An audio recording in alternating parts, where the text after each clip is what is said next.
Eco-anxiety. Interestingly, it's a term that's been around for a long time, but primarily up until probably 10 years ago or so, it was primarily something that would be recognized as something impacting people working in ecology, natural sciences, climate scientists. It really didn't gain traction in sort of popular narrative until recently. And it suddenly gained enormous popular narrative. There's a lot of controversy around it as a term, with a lot of people in the mental health professions, psychiatry, psychology, really not liking the term, particularly because of the use of the word anxiety and wanting to really communicate about ecological distress or ecological despair or discomfort. One of the problems with changing the terminology, is that young people and children in particular have really caught on to this idea of eco-anxiety and really relate to it. And so for me, I understand the arguments about not using it, because there is a risk that it will pathologize and we're using psychiatric medical model mental health language. But I'm also very sympathetic to the fact that children and young people really strongly relate to it and want to continue using it. So I just think we're going to continue having those conversations, to be honest. And I settle in, I don't care what we call it, frankly. I really don't care what we call it. What I'm much more interested in is talking about what it is so that it's understood better, hence the research that was launched yesterday, and how we respond to it. So that would be the position I would be taking. So I want to frame this introductory talk as a journey and thinking about moving from eco-anxiety to a kind of eco-aliveness, to how we can reframe eco-anxiety but not lose the meaning of it, but maybe move away from that risk of pathologizing. And I'm going to talk more about that in a minute. And I work with a group called the Climate Psychology Alliance, and our strapline is Facing Difficult Truths. It's very much, this Climate Psychology Alliance has been around for 10 years, and we're a group of academics, researchers, artists, writers, psychologists, psychiatrists. It's a very open group. So anybody who's interested in the psychological approach to the climate and ecological crisis is very welcome in the group. And it's very much about trying to bring psychology and a psychological understanding to the table. That, you know, we need, of course, we need technological change. We need, of course, we need the practical, rationalist responses to the climate ecological emergency, but they won't do it on their own. And the reason to achieve it on their own is, I'm sure you know, I think I'm talking to a highly educated and knowledgeable group about this, but we've had the solutions for decades and we've not acted on them. And yes, we can have political and economic arguments about that, and they're important and they're very powerful, but they're not the only answer. And there's also something here about human nature. There's also something here about the way we adapt ourselves. And we know about the adaptation of, and the struggle, for example, of, animals and birds and to adapt in the UK because of the speed of the change. And we're nature, we're natural creatures, and we also struggle to adapt to change quickly. We really don't like rapid change. We absolutely resist it. It makes us feel more than anxious. It makes us panic and we feel out of control. And that's one of the arguments for the resistance and the difficulty with that. And this is very much part of what we see ourselves trying to do with the Climate Psychology Alliance, is support people in having those conversations and understand the difficulties of change. Is kind of psychology as activism, if you like. And I also want to read you this as well. Excuse me. We live in perilous times. The peril is of our own making, and many of us probably deserve it. But the children and the native peoples of this world are most important to all the other species sashaying around in this great dance of life, don't deserve the peril we've created. The ecologist Raymond Dasman says that World War III has already begun. It's the war of industrial humans against the earth. He's correct. All of us are warriors on one side or another in this war. There are no sidelines, there are no civilians. Ours is the last generation that will have the choice of wilderness, clean air, abundant wildlife, and expansive forests. The crisis is that severe. What's important is you do something, and you do something now. Now, I probably can't get away any longer with the question that I would have asked next. A few years ago, when I started using this quote a lot, I used to say, what year was that written? And people say, oh, that's last year, that's Fridays for Future, that's Greta Thunberg, that's Extinction Rebellion. And I'm sure you know it's not. So, you know, we've known this for decades. This was written in the 1960s. This book was published in 1991. That's Dave Gorman, who many of you probably know or know of his work. And for me, when I first found that a few years ago, I just sat and read that and I thought, so we've had that sense of urgency. That urgency has been in the public domain for decades. And so, you know, we have to ask ourselves, what else do we need to do to create that momentum and create that shift? So this is partly what we're trying to address in the Climate Psychology Alliance and in through yesterday's research launch. You have to bear with me, my voice is trashed. This is what happens when you get woken up at 6 a.m. because the press embargo ended at 6 a.m. yesterday morning and nobody warned me. So I was woken up at 6 a.m. by the World Service ringing me. So that was not fun. I made them wait until I'd had a cup of tea before I spoke to them. Oh, the power. So I'm always grateful to Gus Speth, who used to be in the past US advisor on climate change. And I think what's really helpful about what he says here is the way he brings together these tensions that I was just talking about. He said, I used to think the top environmental problems were biodiversity loss, ecosystem collapse, and climate change. And I thought within 30 years of good science, we could address those problems. But I was wrong. The top environmental problems are selfishness, greed, and apathy. And to deal with those, we need a spiritual and cultural transformation. And we scientists don't know how to do that. Well, I think we're all struggling with that. But this is my field. This is psychology. This is psychotherapy. I think we do know how to address that, communicate about that complexity and that relational problem. I'm sure you're aware, you're familiar with these things. I hope I don't offend anybody. That's absolutely not my intention, but it shows scale. And it shows the scale of the complexity of the problems we've got. So we've got the COVID wave, which technically I personally would argue should be in the biodiversity collapse wave. But then we've got recession. This is how humans think. Hey, yes, please. Yes, am I right? Am I going to get support for that argument? I hope so. You know, we segment, we compartmentalize problems. And we think, okay, we'll deal with this one, and then we'll deal with that one, and then we'll deal with this one. This is humanity, this is human nature. And you see all this messaging in COVID, you know, when we beat this pandemic, when we get beyond this virus, when we get back to normal, you know, and I know that those days are long gone. And then people start talking about new normal. So really, honestly, please, you know, if we place COVID in the biodiversity collapse wave, then we would see and understand the complexity of that. This is a systemic problem, isn't it? We cannot deal with one thing separate from another. That climate change, the climate crisis, and the biodiversity collapse crisis are intrinsically linked. And of course, there are some separate elements to them.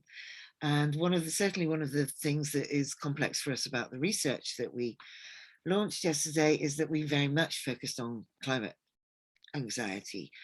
And of course, people are quite right in saying, well, why didn't you talk about eco-anxiety and ecological stresses? And you'd be absolutely right. There's lots of reasons for that. One of the reasons was in order to have the impact that we wanted to have, we had to focus on one or the other. We could not conflate and talk about both yesterday, but I promise you it's on the agenda for the next round of research. So we're going to be moving towards that. There's a strategy over the next 5 years. So we are going to be making those links. We know absolutely what we need to do there. And I don't know if you caught it, if you heard the presentation on the launch yesterday, but Eloise Mail, who is a member of the group and who chaired amazingly yesterday, and as a youth activist, is also an ecologist. So we're very clear that in that research group, we have an ecologist with a psychologist, psychiatrist, environmental psychologist, and Panu, who's hard to describe, but brilliant. So we are trying to do an integrated, holistic understanding of these things. That's what we're working towards. Paul Hoggett, I think, from the Climate Psychology Alliance, he was the founder member of the Climate Psychology Alliance, I think frames beautifully what we're up against. He says, we're living in a time when a tragedy which is without precedent is unfolding in front of our eyes, and we're witnessing catastrophic rates of species extinction, biodiversity loss, soil and ocean exhaustion, and runaway climate change. Excuse me. Keywords here from a psychological perspective. So that's what you're going to be getting from me, is this integrated psychological perspective. There's some key things to notice here. We're living in this time. So this is happening around us as we live through it. So there's a need to both be present to that and also to engage with something emotionally and psychologically that we are living with and experiencing in real time, but that is really hard to understand because of the scale, because of the size, and it's unfolding. It changes on a daily basis, doesn't it? And so it's this witnessing whilst living with that is complex for us. We embody that scale of change. As we saw through COVID, we could not keep track of those changes during COVID. And it's even on a bigger scale with the climate and ecological crisis. It's hard to keep pace. And what happens when we get news after news after news after news is our brains, just kind of mind crawls into a corner and starts whimpering. I can't absorb the new information fast enough to integrate it. And then if I don't integrate it, then I don't feel it. And if I don't feel it, I don't act on it. And this is one of the problems that we're facing. So this is what I've just been talking about, the scale, the size. Timothy Morton, the philosopher, is really interesting about this. He talks about hyperobjects as things that are too big to understand, too big to grasp. I know I'm sort of simplifying his really amazing complex arguments, but he says climate change has to be considered to be a hyperobject, that it just can't be understood fully, because every time you get hold of one part of it, another part emerges. And then so you turn your attention to that part and then something else turns up. And each time that happens, it changes your understanding, which means it changes the way you're going to relate to it. And it's that relational, psychological understanding, which is the work I'm doing, which is what I'm bringing here. So we also are using a psychodynamic, psychoanalytic frame. A lot of communication is based on positivist psychology, which is basically that we shouldn't communicate about climate change and this crisis in a negative, scary, doom-mongering way, because it'll frighten people and then people will shut down. Well, this is wrong. We have to find a way to navigate the reality of the urgency at the same time as give people containment and support them and help them build psychological resilience. And I hope I was trying to communicate that with quotes like from Sophia, the 8-year-old. When I started this research with children years ago, I talked with her and other children and said, how do we talk about this without frightening you and traumatizing you? And she said, well, you've got to tell me the truth, because if you don't tell me the truth, you're lying to me. And if you lie to me, I can't trust you. And if I can't trust you, I can't tell you how I feel. She said, but don't tell me all the bad news all at once. Tell me some good news, then some bad news, then some good news, then some bad news. And then she finished with, and anyway, I'm not a baby.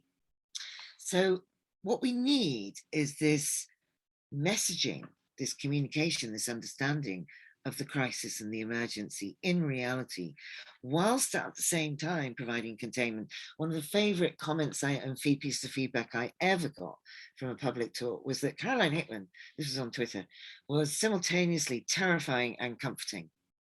And I loved it because it was like, yeah, that's what I'm trying to achieve in the way I talk about this, because we have to frighten people. We have to feel the anxiety because we're not going to act unless we feel that urgency. We're really not going to do that. But at the same time, we have to provide containment, and we have to show people how to think, how to feel, and how to navigate this. So yeah, it's a tough thing to do. But this is the work of psychotherapists. This is what we do all the time in our practice with people. So, and we also have to cut through the denial, and we have to be able to face these painful truths. In order to do that, we've got to look under the surface. So this is not talking about change. Change is frequently a surface change, surface level change. Transformational change is sustainable. Transformational change means once you wake up to this, you can never go back. You can never think differently again. You can never listen to denial or delay or lies and believe them, because you're profoundly transformed in your understanding. So that's what we're trying to achieve. And we have to keep in mind that human beings are vulnerable, and we defend against things that are unbearable or too big for us to comprehend. And this stuff is painful. And it's especially painful when we're engaged emotionally in an undefended way with care, particularly with care for the planet, care for animals, care for the environment, care for children. And it's that capacity to care that means you are brilliant at doing your jobs. You can't do your jobs unless you care. But equally, that capacity to care is what causes you to feel the distress. So this is the psychological frame. The quickest way to understand this is watch Pixar Inside Out, where she goes down into this unconscious, which is enormous, to refine sadness, because joy can't be joyful unless she finds sadness. Brilliant film. We are roughly 95. This is a psychodynamic frame. We are roughly 95% unconscious creatures, and we're 5% conscious. The ego is conscious. The ego thinks it's in control. It's pretty deluded, because we are driven frequently by unconscious desires and motivations. And we need to understand that. And we just need to, it's not our enemy. This is not a pathologizing frame. Without the unconscious mind, we don't have inspiration and fantasy and imagination or dreams. But we also have to have good relationship with that part of ourselves and understand that we're not in control. So this is, how are we responding to all of this emotionally? Well, all of these, quite honestly. So we've got I talk, I'm so sorry, I do apologize. Eloise picks me up on this all the time. She says, you can't talk about emotional biodiversity, and then goes into a brilliant explanation.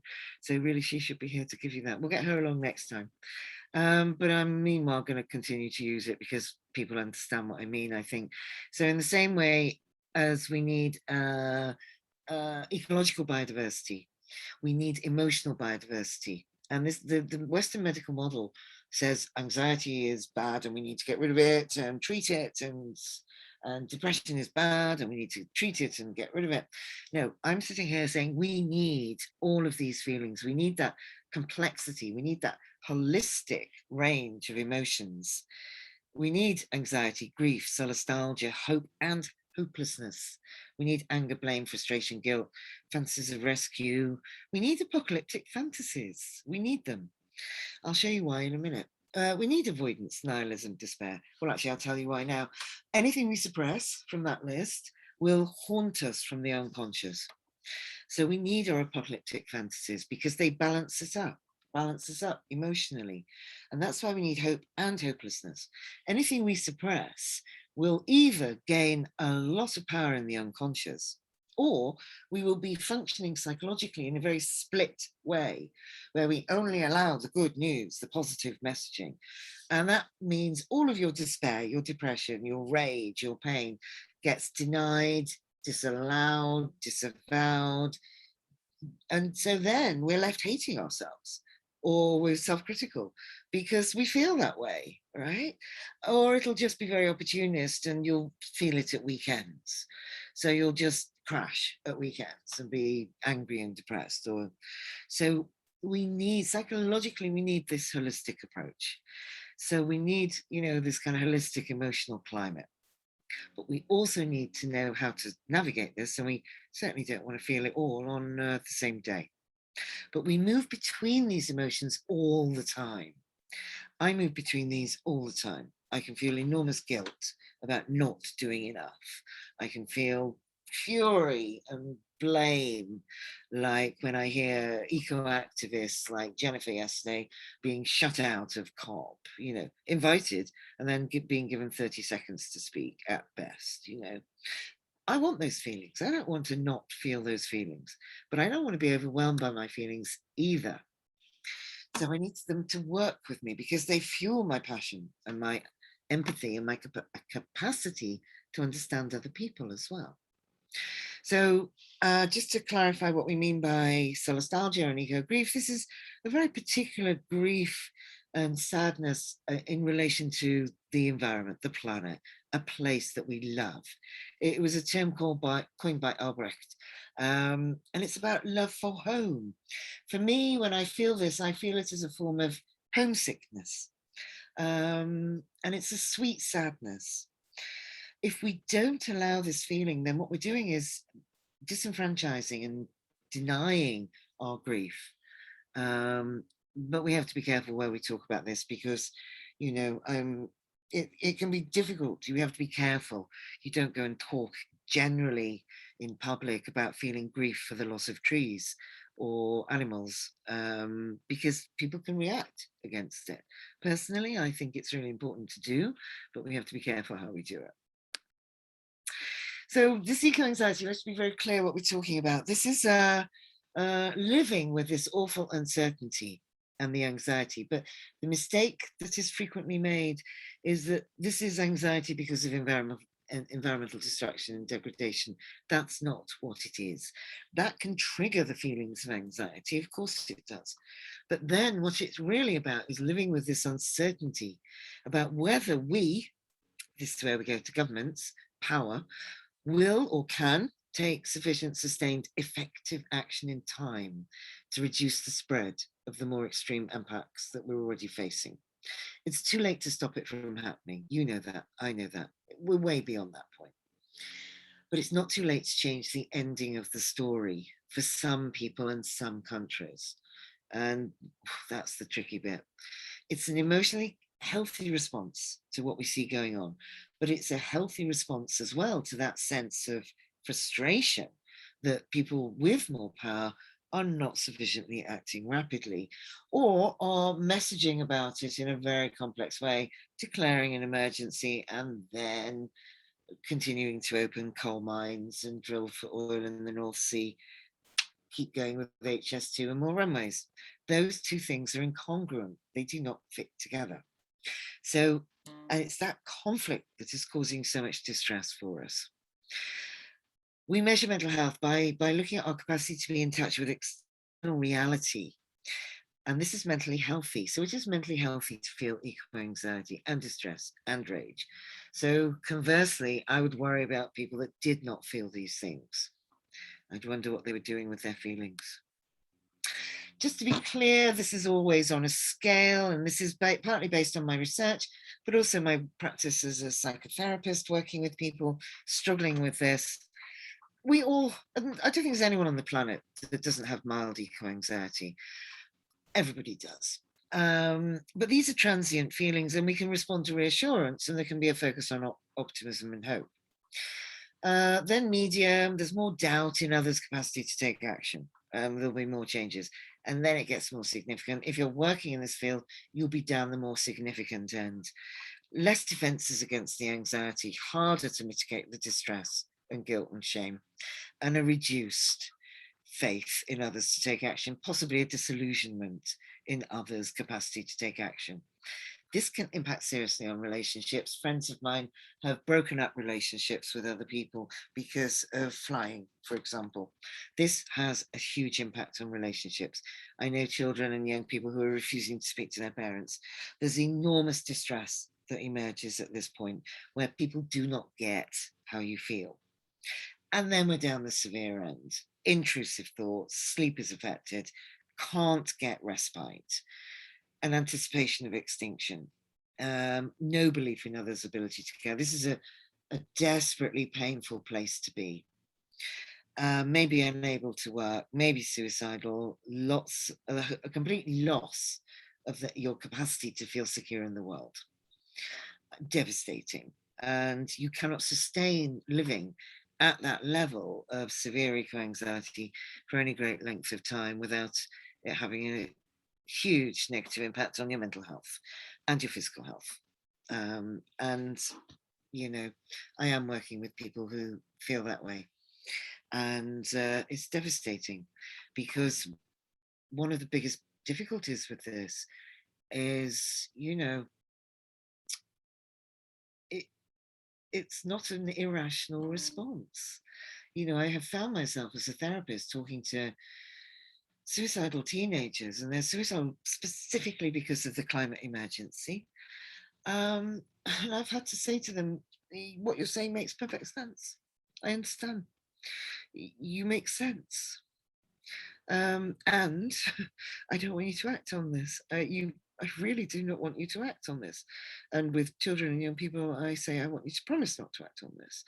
And we will find a way to make this tolerable for you without suppressing your feelings of rage and pain and despair. But there are ways to do that without suppression. And this is a really important part of the process, the journey. So, because I'm not disputing that some of these feelings I'm talking about, the depression and the guilt and the despair, they're painful, they're uncomfortable. Of course they are. But they're valuable. And I just want to share with you why they're so valuable. So this is a process of transition, a wave curve. As we go down into the depression, what we do not want, the trick is don't get stuck in the depression. But the depression is what gives us the gravitas, the depth of feeling, the sober feelings, the sadness. We really need to be able to feel this because it's congruent with the reality of what's going on. I feel sad, but I frequently feel depressed about this. What moves us from depression to a gradual acceptance, and this is not a passive acceptance, this is a radical acceptance. This isn't a, oh, what can we do? That's defensive, that's denial. Radical acceptance is a kind of, it's like a radical hope, which is what Joanna Macy also talks about. It's more of a, well, we may be going off a cliff, but we're going down fighting. We're going to do everything we can. And then moving forwards. The benefit of this, you can see on the far right-hand side, when you're moving forward, you are, I don't like this language, but it's the only language I can use. We are at a higher level of functioning psychologically than when we went in. Builds emotional resilience. This builds emotional intelligence. This is how we create this, by going through this cycle, by failing, feeling depressed, collapsing, getting back up, trying again. That's what builds the sustainable resilience we all need. Because we're facing multiple uncertainties, and it's crucial to understand that there isn't just a single uncertainty here. We cannot tell people to just follow advice, follow the science. We cannot just give people sensible advice without listening to and discussing these feelings and concerns. So science and facts needs to be balanced up with equal attention to feelings, to emotions. And one of the key things we need to do here is welcome and tolerate uncertainty. It doesn't have to be comfortable, don't have to like it, but we do have to value it and respect it. So in a nutshell, I'm going to stop talking in a minute. Feelings have to come first. Feelings, then thinking and breathing. I've borrowed this from Paddy, the Professional Association of Diving Instructors. If you're in trouble and you're trapped underwater, it's stop, breathe, think, act. And because stop, because otherwise you'll get in bigger trouble. Remember to breathe. You're underwater. then think, then act. So I've kind of messed it about for this. So I'm trying to promote this argument about feel, then think, then breathe, then understand, then act. I'm not going to be too worried if we move those orders around a little bit. You might want to breathe, then feel. But I want to get feelings up there before we move into the rationalist arguments. So I frame this as internal activism as well as external activism. And we need that balance. So in a nutshell, we need to deal with our denial and our irrationality, recognize these feelings, place feelings in our technical, practical solutions.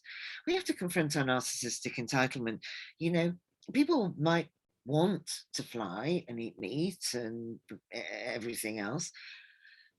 A good way to open up that conversation is to say, yes, okay, you want to, fine, but do you need to? And particularly I'm summarizing, I apologize, but particularly Northern Western industrial capitalist society, there is this narcissistic entitlement messaging that says you deserve it, right? Why shouldn't you have it? Well, we all know why we shouldn't continue with this, unrestrained growth. We need to grieve what we've done and lost, confront this apathy. We have to give up some of our defenses. We have to understand, examine, and repair our relationship with the natural world. I know I've summarized that brutally. And partly that means looking through this climate ecological crisis lens. We see everything in those terms, and that's how we get a systemic understanding. Lots of resources, loads of stuff available out there that works. As far as I'm concerned, all of this helps. Everything helps. Then we're talking about transformation to an eco-understanding, eco-empathy, or eco-compassion, or eco-courage, or eco-community, awareness, connection, belonging, meaning, care, and aliveness. I do not want to get rid of eco-anxiety at all, but I want it to be mixed with these other ecos. Because the truth is, we're human. So living fully in the world means also feeling this anxiety that goes with the territory of being a vulnerable human being. This is what it means to be human. So I'll stop talking. I'm sorry, it always takes me longer than I plan. But I hope that gave you a kind of an overview and a way through that. Thank you very much. That was brilliant. So I'd like to invite anybody. I think we're stopping recording, aren't we? That's right. Yes, and then open to any questions. I'll just stop the recording.